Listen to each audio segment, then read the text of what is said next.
elf turning the key. The car started with its familiar concerning rattle. Just a nice old man having a hard day. As she drove home through the quiet streets, Tamika found herself wondering if she'd ever see Walter Brooks again. She hoped she would, though she couldn't have explained why.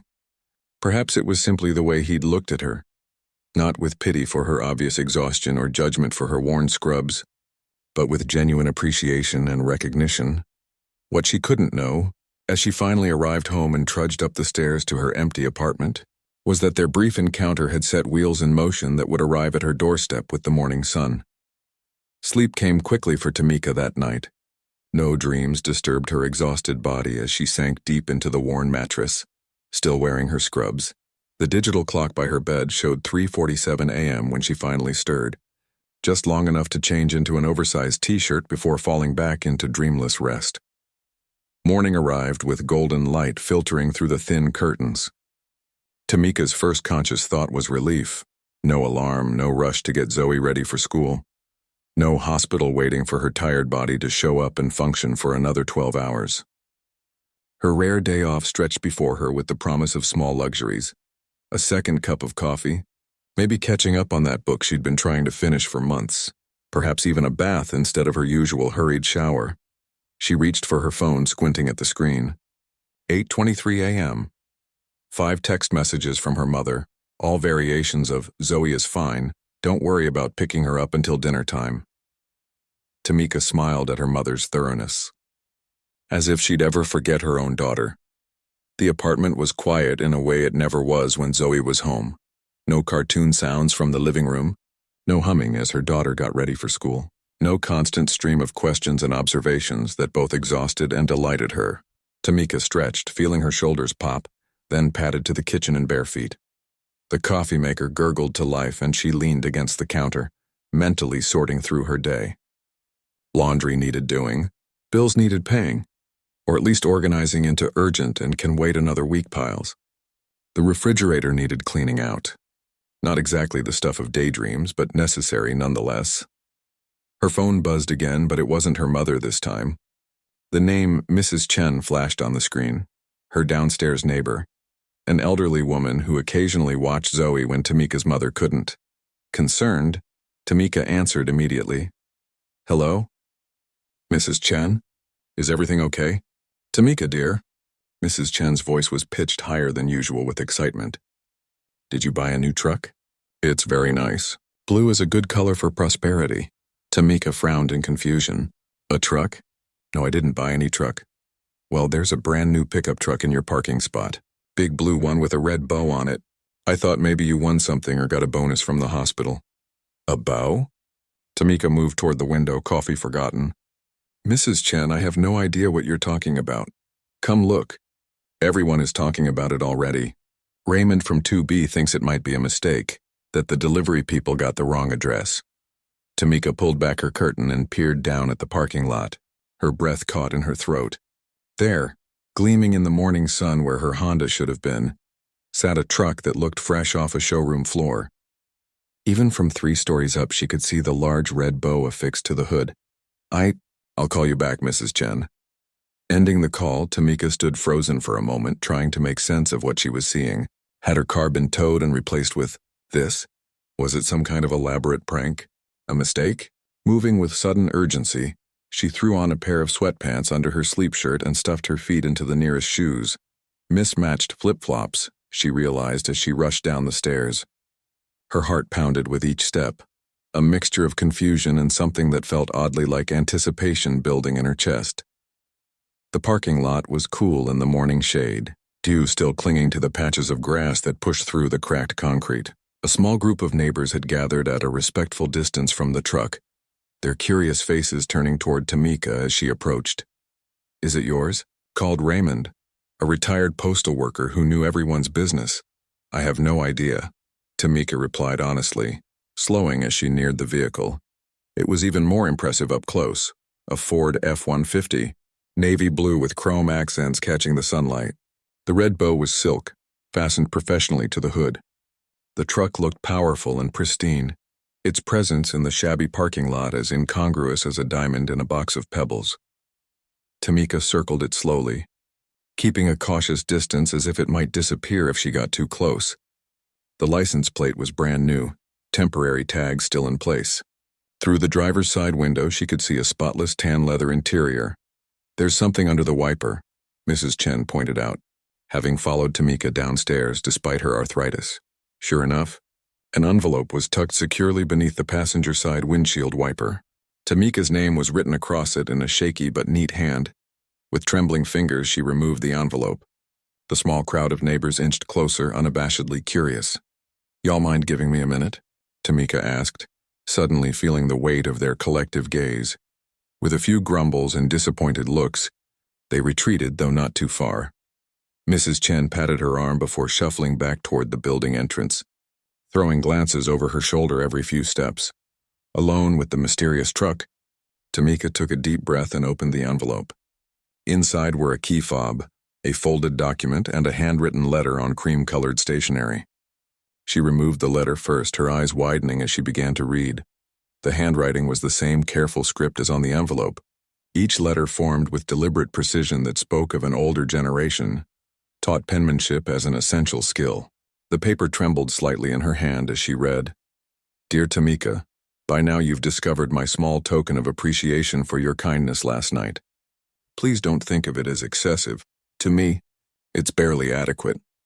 What you couldn't have known when you paid for a stranger's dinner is that your father, James Wilson, once did far more for me than buy me a meal. 30 years ago, when my small auto repair shop was on the verge of closing, your father provided a loan that saved not just my business but my dignity.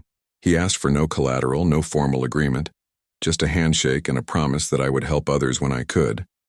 That business grew into what is now Brooks Automotive Group, with dealerships in 3 states. I tried many times to repay your father, but he would accept nothing more than the occasional free oil change. Just pay it forward, he would say. When I saw you last night, so clearly his daughter in both appearance and spirit, it felt like life had come full circle. The way you quietly helped an old man you didn't know, James would have done exactly the same.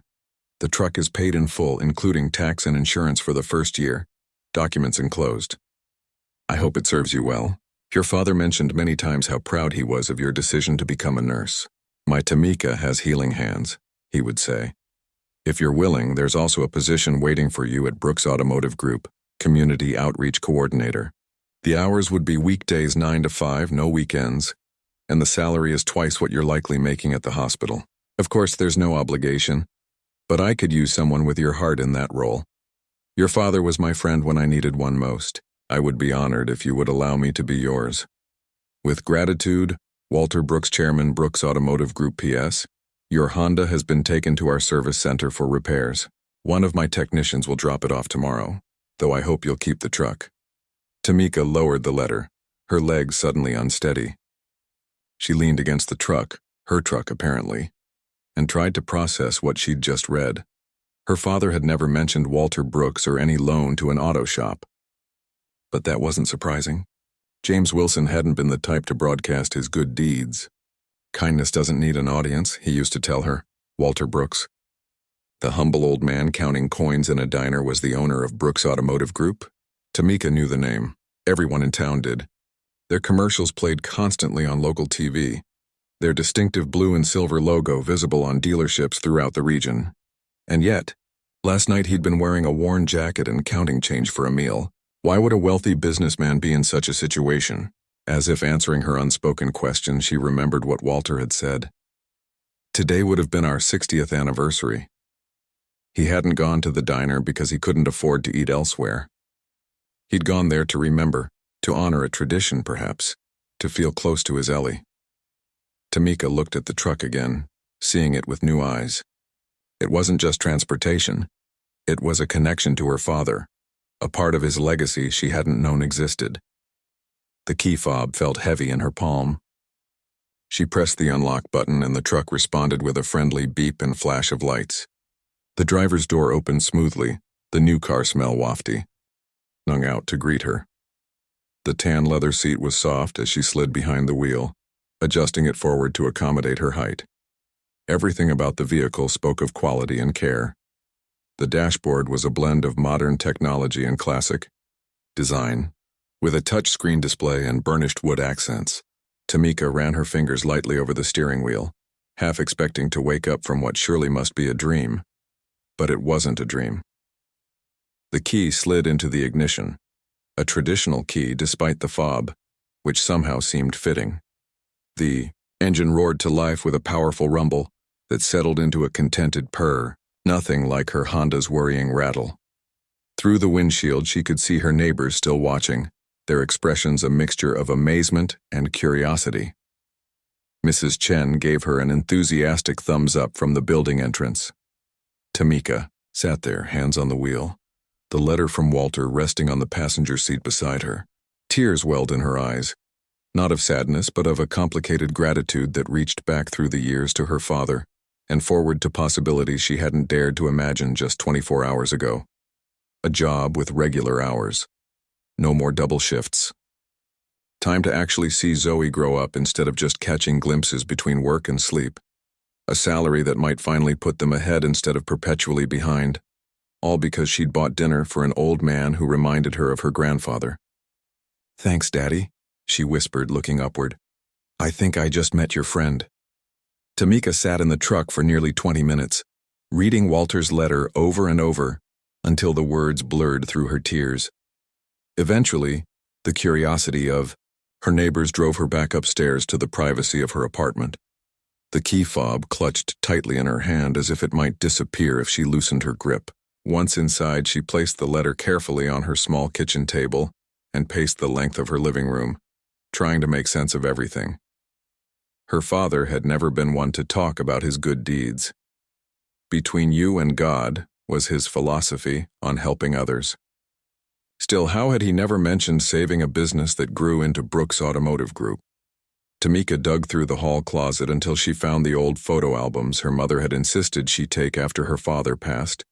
She hadn't looked at them in years. The grief still too raw, the memories too precious to casually revisit. Now she flipped through them with purpose, searching for any clue that might connect her father to Walter Brooks. In the third album she found it, a faded photograph from what must have been the early 1990s. Her father, young and strong, stood smiling beside a much younger Walter.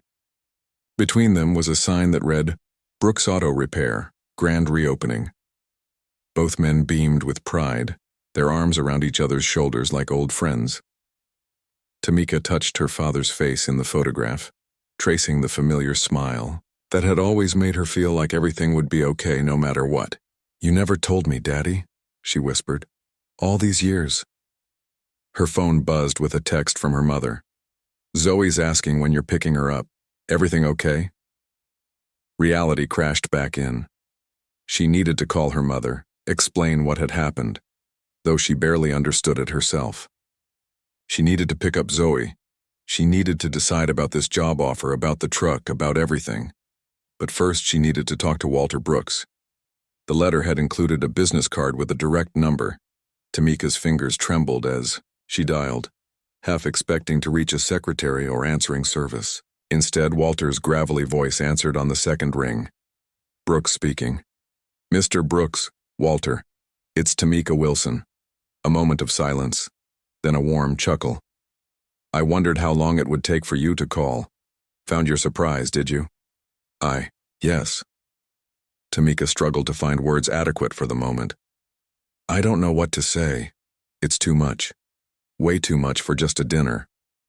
"It was never about the dinner, Tamika." His voice softened. "It was about seeing James in you. That same quiet generosity, that same dignity. The moment you told me your name, I knew. You have his eyes, you know. Same shape, same kindness in them." Tamika sank onto her couch, emotion tightening her throat. "I found a picture of you two, at your shop's reopening." "Ah, yes. The day your father saved my life, though he never saw it that way." "Oh, at that. How did you meet?" "He never told me about any of this." Walter sighed, the sound carrying decades of memory. "That doesn't surprise me. James wasn't one to broadcast his good deeds. We met when he brought in that old Buick of his. Terrible car, always breaking down. I was just a small-time mechanic then, shop barely staying afloat. He got to talking while I worked on his car. Found out I was behind on rent, about to lose the place. Next day, he came back with an envelope full of cash. Said it was a loan, but we both knew better. That sounds like Daddy, Tamika whispered, remembering countless times her father had helped neighbors, church members, even strangers with similar quiet generosity. He kept coming back, brought other customers, helped me fix up the place on weekends. When business picked up, he refused any repayment. Just pay it forward, he'd say. So that's what I've tried to do. But the truck, it's too much. And the job offer is genuine, Walter interrupted. I need someone like you, Tamika, someone with compassion and integrity to run our community programs. The dealerships do well, very well, but we've lost touch with the neighborhoods we serve. I'm getting old. Can't do the hands-on work anymore. Need someone who understands people, who can rebuild those connections. Tamika's mind raced with the possibilities.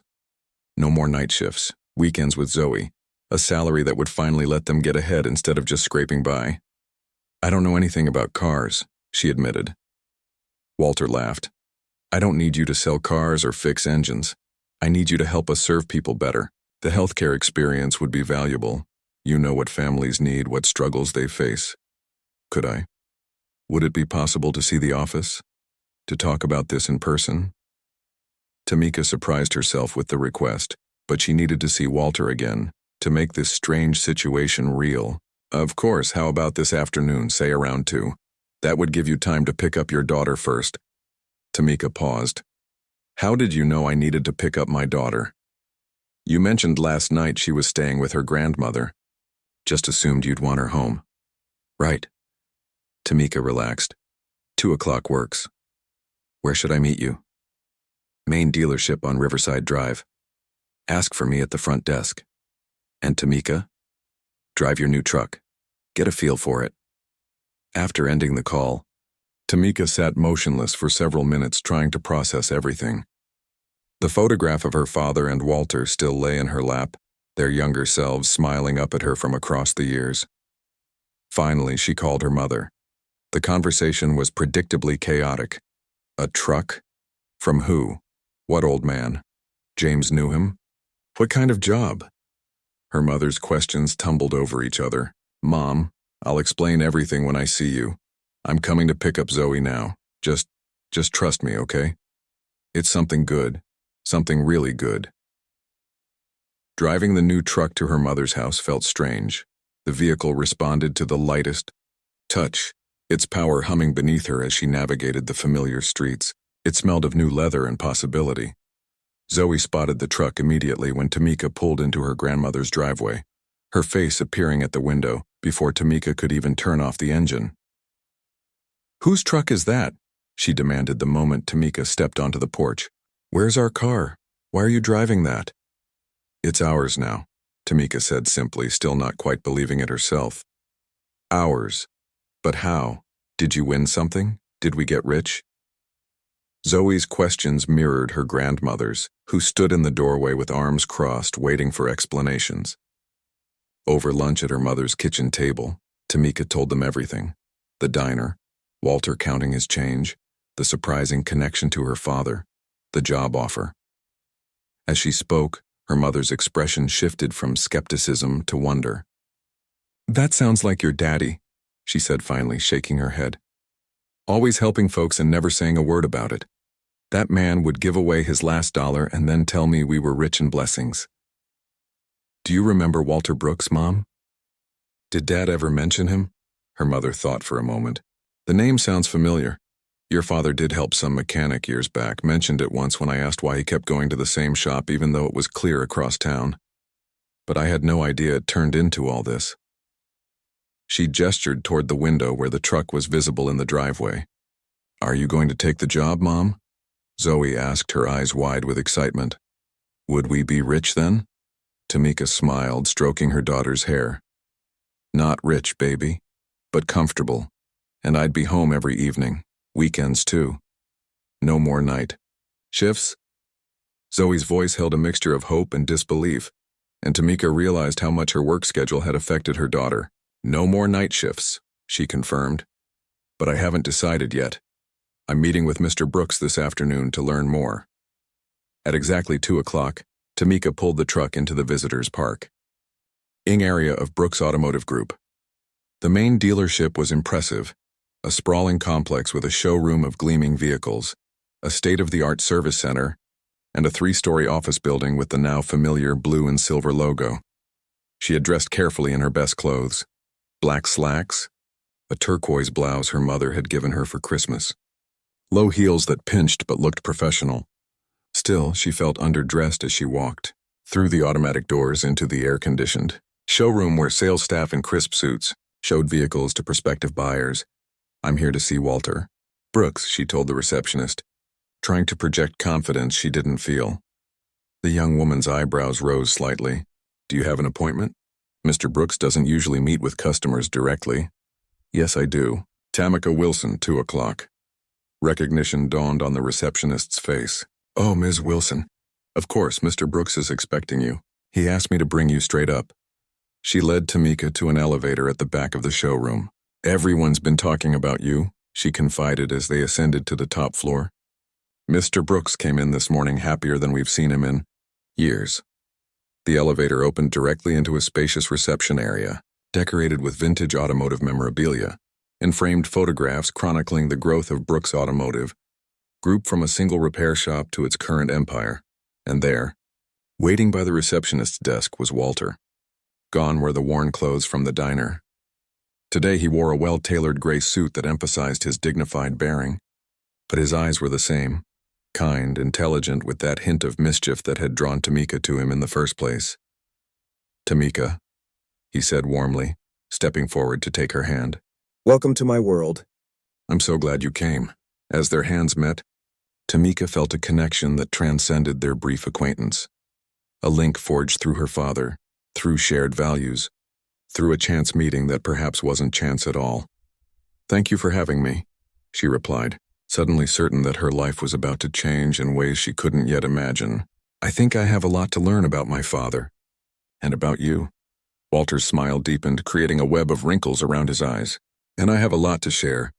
Shall we begin?" 3 months had passed since that life-changing morning when Tamika found the blue truck in her parking spot.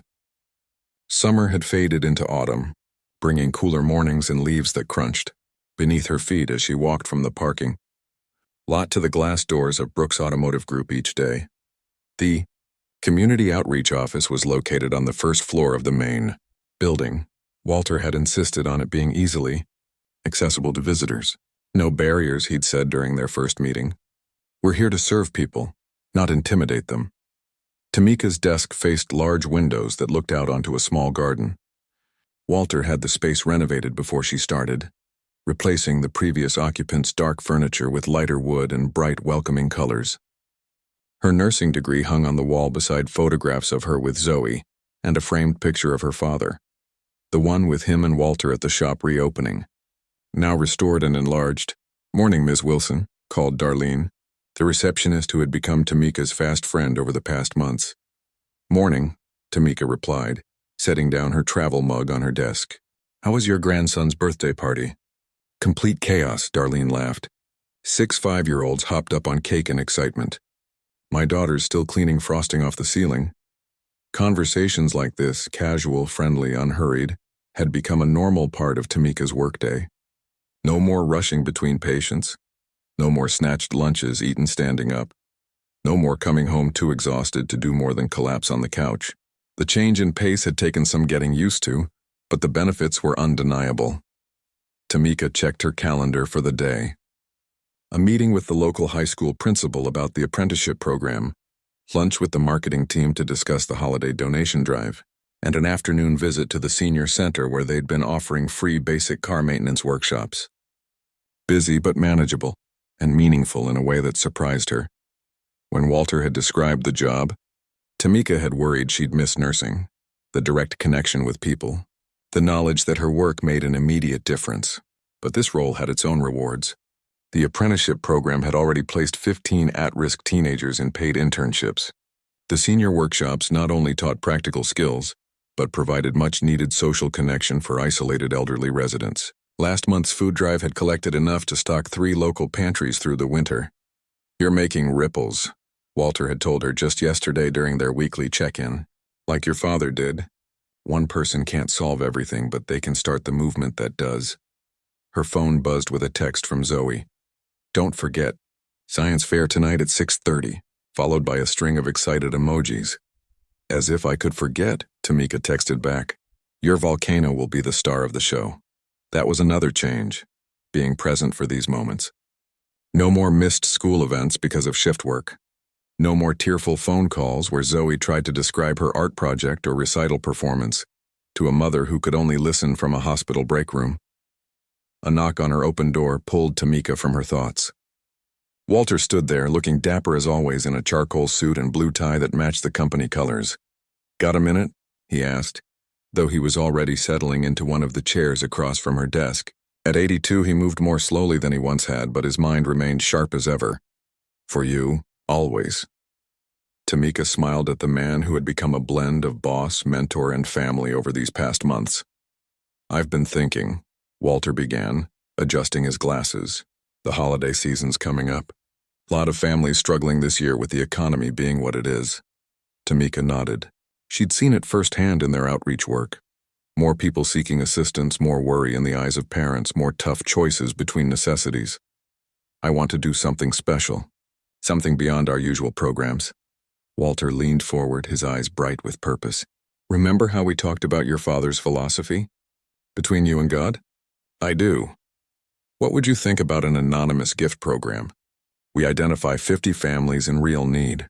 Single parents, elderly folks on fixed incomes, people with medical bills piling up. Then we help in ways that really matter. Could be paying off a mortgage for a few months, clearing medical debt, covering tuition. No publicity, no Brooks Automotive name anywhere. Just help where it's needed most. Tamika felt a familiar tightening in her throat, the emotion that often caught her when Walter revealed another layer of his generous heart. That sounds exactly like what Daddy would do, she said softly. But that's a lot of money, Walter. He waved away her concern. Money sitting in accounts doesn't help anyone. Besides, I'm an old man with no children. Can't take it with me. His eyes twinkled. Though I've told my attorney to make sure I'm buried in that restored '57 Chevy in the showroom, just to see if he'll try. Tamika laughed, as he'd intended. 50 families. It's ambitious. We'll start with finding them. You know this community better than anyone now. Think you can put together a list? People who wouldn't ask for help but really need it? I can. Already names were forming in Tamika's mind. The elderly couple from her old apartment building whose Social Security barely covered their medication, the young father who'd recently lost his wife to cancer, and was raising 3 children while working 2 jobs, the teacher at Zoe's school who'd been diagnosed with MS but kept teaching because she couldn't afford to stop. Perfect. Let's meet next week to go over details. Walter stood, then paused. Oh, and Tamika? I'm coming to dinner on Sunday, right? Zoe promised to teach me that card game. The one with the explosions. Exploding kittens. And yes, 6 o'clock. Mom's coming too. Walter had become a regular visitor at their new home, a modest but comfortable 3-bedroom house in a quiet neighborhood, purchased with his help as a signing bonus. He'd insisted it wasn't charity but an investment in her future, and eventually, Tamika had accepted. The house had a yard where Zoe could play, a kitchen big enough for Sunday family dinners, and most importantly, space for visitors who had become family. After Walter left, Tamika turned to look out her window at the garden.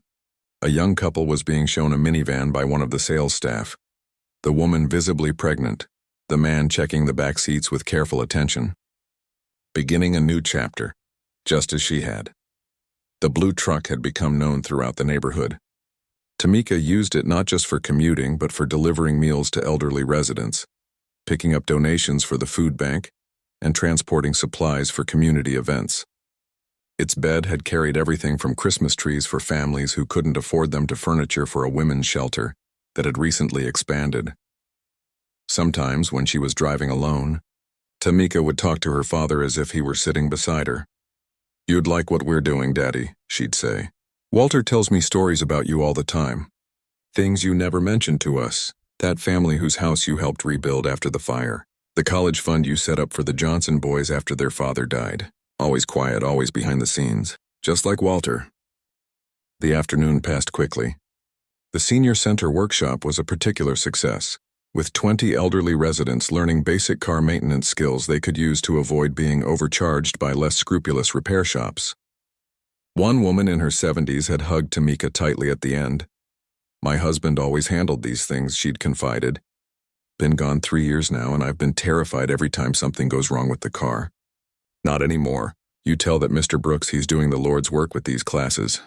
By 5:30, Tamika was heading home to change before Zoe's science fair. The autumn light was fading, painting the sky in shades of pink and gold as she drove through familiar streets. At a stoplight, she noticed an elderly woman at the bus stop, laden with grocery bags and looking tired. Without hesitation, Tamika pulled over. "Ma'am, could I offer you a ride home?" The woman looked startled, then relieved. "Oh, that's very kind. These bags are heavier than I expected." As they drove, the woman introduced herself as Dorothy, a retired schoolteacher who lived alone since her sister had moved to a nursing home. "Usually my neighbor helps with shopping, but she's down with the flu," she explained. When they arrived at her small house, Tamika insisted on carrying the groceries inside. The home was neat but needed repairs: peeling paint, a sagging porch step, a window patched with duct tape. "Thank you, dear," Dorothy said as Tamika set the bags on her kitchen counter. "Not many people would stop these days." "My pleasure," Tamika replied, then hesitated. "Ms. Dorothy, would you mind if I added your address to a list? There's a community program that might be able to help with some home repairs before winter sets in." "Oh, I couldn't accept charity," Dorothy began.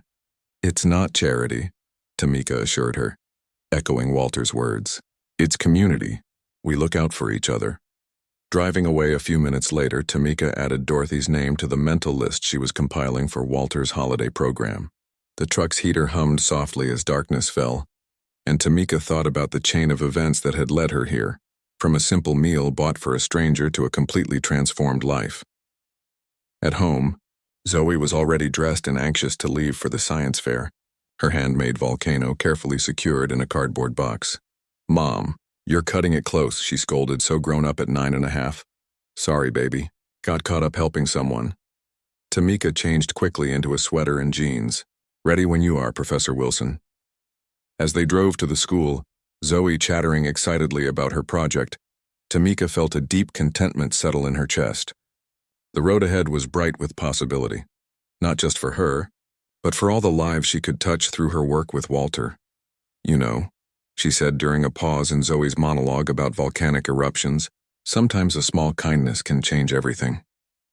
"Like when you bought dinner for Mr. Walter and then he gave you a truck and a job?" Zoe asked, proving she'd been paying attention all along. "Exactly like that." Tamika smiled. "Your grandpa used to say that generosity creates ripples that go on, touching shores we might never see." "I like that," Zoe said thoughtfully. "It's like science, action and reaction." "That's right, baby." Tamika reached over to squeeze her daughter's hand. "The most important science of all." The school parking lot came into view, filled with parents and excited children carrying projects of all shapes and sizes. Another normal evening in a life that felt miraculous in its ordinary blessings. As Tamika helped Zoe carefully lift her volcano from the truck bed, she silently thanked her father, Walter, and whatever divine hand had placed her in that diner on exactly the right night. Sometimes a meal was more than just a meal. Sometimes it was the first link in a chain that connected past to future, stranger to family, struggle to possibility. Sometimes it was the beginning of everything.